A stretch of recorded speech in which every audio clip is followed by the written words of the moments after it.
All India Radio presents Morning News.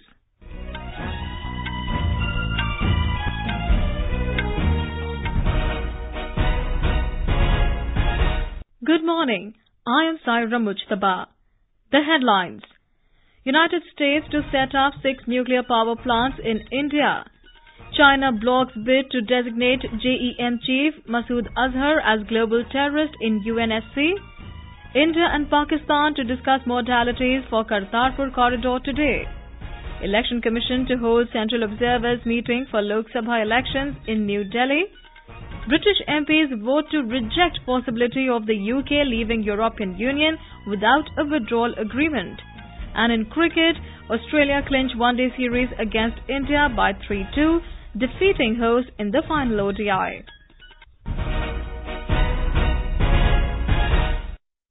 India and the United States have committed to strengthen bilateral security and civil nuclear cooperation, including the establishment of 6 U.S. nuclear power plants in India. U.S. reaffirmed its strong support of India's early membership in the Nuclear Suppliers Group.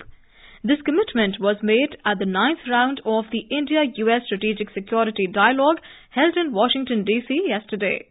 The Ministry of External Affairs, in a statement, said the Indian delegation was led by Foreign Secretary Vijay Gokhale, while the U.S. delegation was led by Andrea Thompson, Under Secretary of State for Arms Control and International Security. India and U.S. reaffirmed their commitment to work together to prevent the proliferation of weapons of mass destruction and to deny access to such weapons by terrorists and non-state actors. China has blocked bid to designate Pakistan-based Jaish-e-Mohammed JeM Chief Masood Azhar as global terrorist in the UN Security Council. New Delhi expressed its disappointment last night over the non-listing of JeM Chief under the UN regime as China put technical hold on the proposal.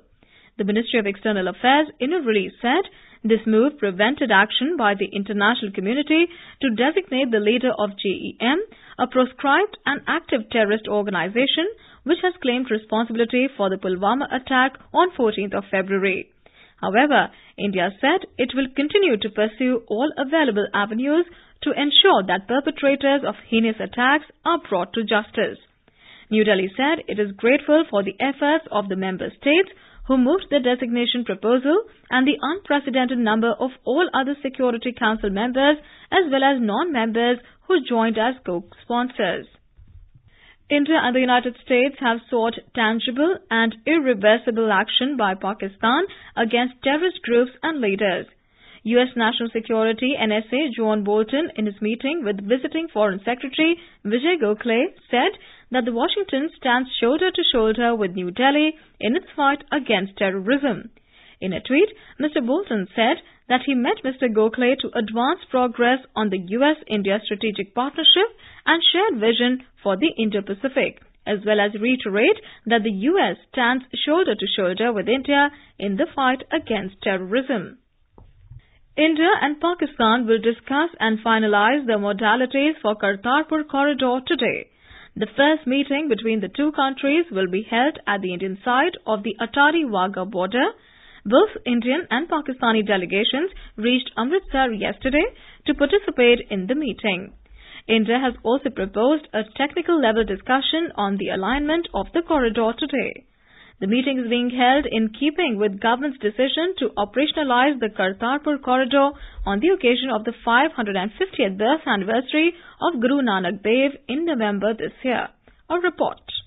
India has identified 50 acres of land for the Kartarpur Sahib Corridor in Punjab. The passenger terminal building complex, to be built in 2 phases, will be a state-of-the-art building and display murals and photographs based on the rich Indian cultural values. The design of the complex is inspired by the symbol Khand, which symbolizes value of oneness and humanity. The building will facilitate movement of nearly 5,000 pilgrims every day. Efforts will be made to ensure that the first phase of the passenger terminal building become operational well before the 550th birth anniversary of Guru Nanak Dev Ji this year. Ankush Vats, News Desk.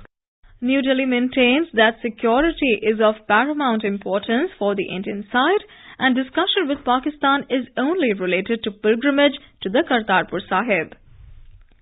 The Election Commission has called a meeting of central observers in New Delhi today as part of preparations for the upcoming Lok Sabha polls. An official said Chief Election Commissioner Sunil Arora, along with Election Commissioners Ashok Lavasa and Sushil Chandra, will brief the observers.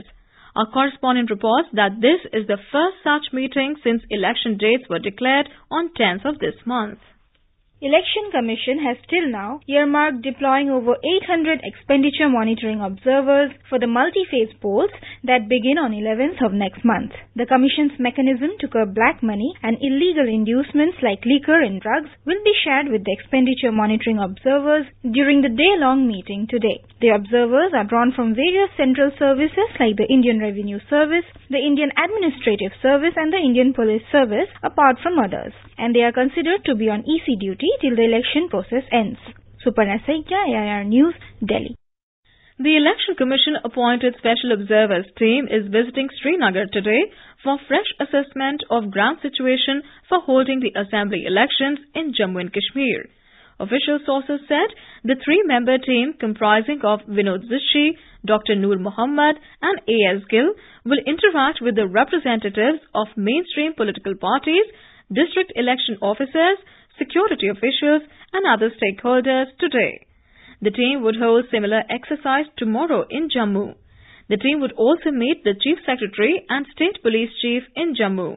Earlier, the Election Commission led by Chief Election Commissioner Sunil Arora had visited the state on 4th and 5th of this month before announcement of the Lok Sabha elections.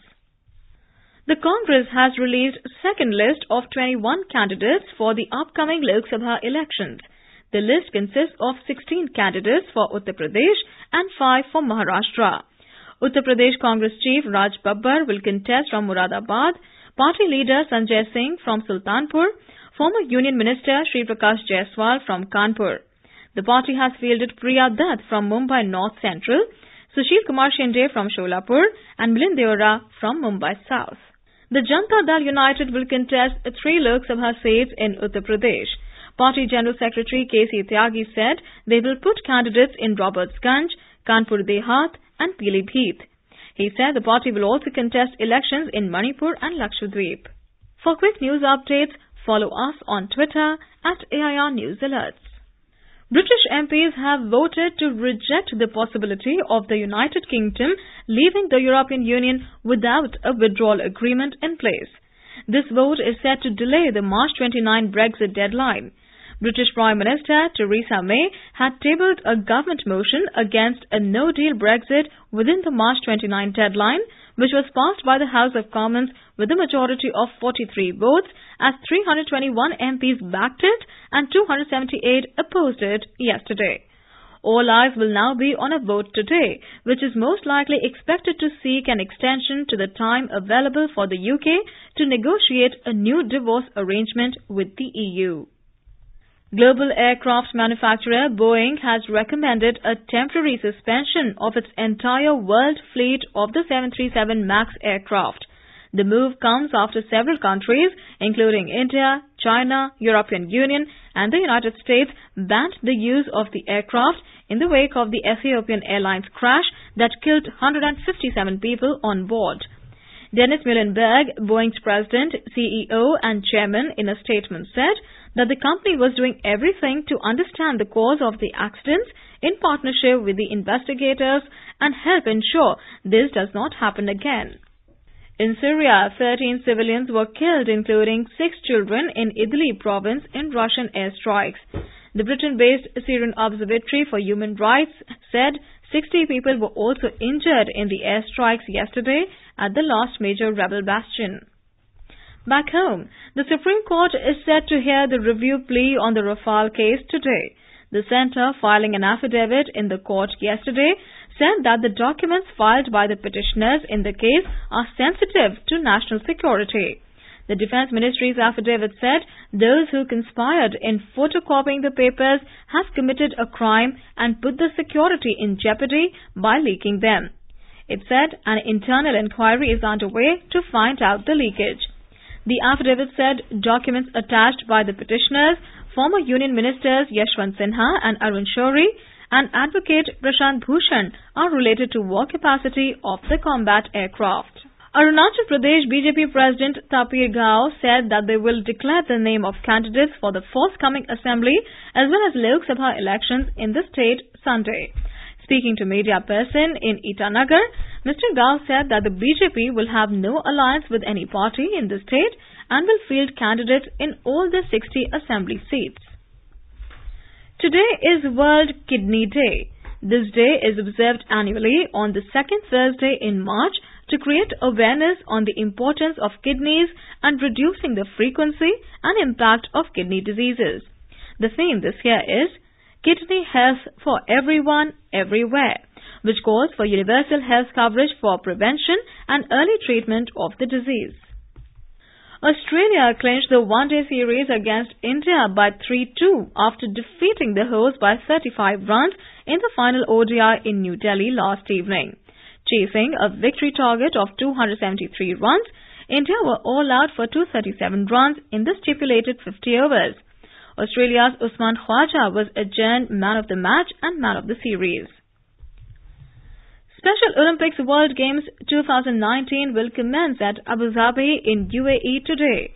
Our correspondent reports that the event has already made history by welcoming a record-breaking 200 nations at the Games. A record 200 nations are being represented at the World Games, 195 participating and 5 observing. The Games are being held in the Middle East for the first time. Host UAE has the biggest team at the World Games, followed by India, while Saudi Arabia for the first time has sent female athletes to the Games. 7,500 athletes will take part in 24 Olympic-style sports over 7 days, with the highest number of women taking part and the largest number of unified teammates on board. The World Games will capture the attention of the globe. Kanchan Prasad, AIR News, Abu Dhabi. And now for an overview of today's newspapers, it's over to Abhishek Kumar. Thank you, Saira. China blocking move of tagging Masood Azhar as a global terrorist, repercussions of grounding 737 MAX 8 flights, among other stories, dominate the headlines today. The Hindustan Times writes, no terror tag on Azhar as China blocks move. While the Asian Age reports, Azhar terror tag, China blocks UN move yet again. Flyers head rough winds as India grounds 737 MAX, notes the Hindustan Times, while the Tribune writes, SpiceJet cancels 35 MAX 8 flights today. Papers have widely covered Wipro chairman Azim Premji committing another 34% Wipro stake to philanthropy. Business Standard notes, Premji raises philanthropy contribution to $21 billion. The Pioneer on its front page has covered many stories of tie-ups before the Lok Sabha polls. Some of its headlines are, Bihar Grand Alliance amorphous, eyes to UP Dalit vote, Priyanka meets Ravan. On Priyanka Gandhi meeting, Bhim Army Chief Chandrasekhar Azad, Ilyas Ravan and BJP wins Northeast poll partners, AGP back in government. While the world celebrated International Women's Day and we vowed for equal opportunities for women, a survey in Financial Express makes for a disturbing headline. Startups protest new maternity leave rule, go slow on hiring women. But on the other hand, The Hindu brings some good news in its story headlined, First person on Mars may be a woman, says NASA. And finally, for those who want to savor the beauty of the legendary Red Fort at night, there is some good news to cheer. Union Culture Ministry has decided to keep the Red Fort and Purana Killa open till 9 p.m. The Times of India reports, Red Fort will stay open till 9 p.m. Purana Killa will follow suit soon. And with that, it's back to you, Saira. Thank you, Abhishek. And now, before we end the bulletin, the headlines once again. The United States to set up 6 nuclear power plants in India. China blocks bid to designate JeM Chief Masood Azhar as global terrorist in UNSC. India and Pakistan to discuss modalities for Kartarpur Corridor today. Election Commission to hold Central Observers meeting for Lok Sabha elections in New Delhi. British MPs vote to reject possibility of the UK leaving European Union without a withdrawal agreement. And in cricket, Australia clinched one-day series against India by 3-2, defeating hosts in the final ODI. With that, we end the morning news. Have a great day.